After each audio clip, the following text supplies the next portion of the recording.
And so the aggressive expansion of Dark and Darker clones continues. The first game, called Project Crawl, and the video from it you see in the background, and the second game is called Dread. Dread's gameplay and interface look like a failed embryo of Dark and Darker. It would still be nice to bring the clones up to a certain minimal level before publishing.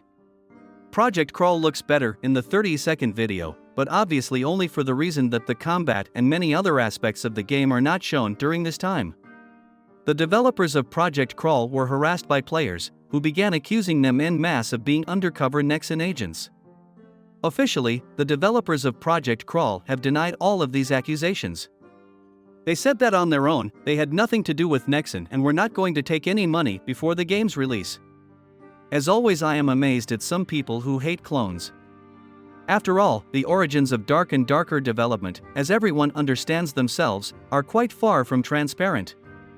I admit it, even though I am all for Dark and Darker and wish it an early release. At the same time, I'm in favor of clones. The niche is actually free and incredibly promising, as evidenced by the fact that Dark and Darker was played by millions of people from around the world, with virtually zero investment in advertising. Naturally, after such a frenzy, many studios jumped in and tried to enter this unplugged field. What a shame many AAA projects do not go over the bar of a few tens of thousands of players at most. Maybe someone can create a successful clone of Dark and Darker, a clone that will eventually grow into something of its own, unique. How RimWorld was inspired by and copied Dwarf Fortress, but eventually outgrew it.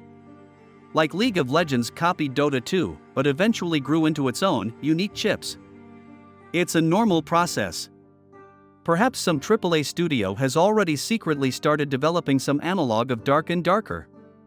In that case, it remains to wish all the clones that they do not ruin the game pay-to-win system. Maximum a cosmetic donation, as in Dota 2 or on the official servers of the game Rust. By the way, even if Dark and Darker is released, that doesn't mean that sooner or later there won't be a clone that could surpass it. Even though it's unlikely, there's always a chance nonetheless. Who says it's impossible? If you have the will and the means. In general, clones create healthy competition, and competition is the key to motivating developers to develop the product. They begin to fight among themselves to provide the highest quality services to players. So, true Dark and Darker fans benefit from clones. Because it's an extra motivation for developers when, if, they become rich enough that money stops inspiring them.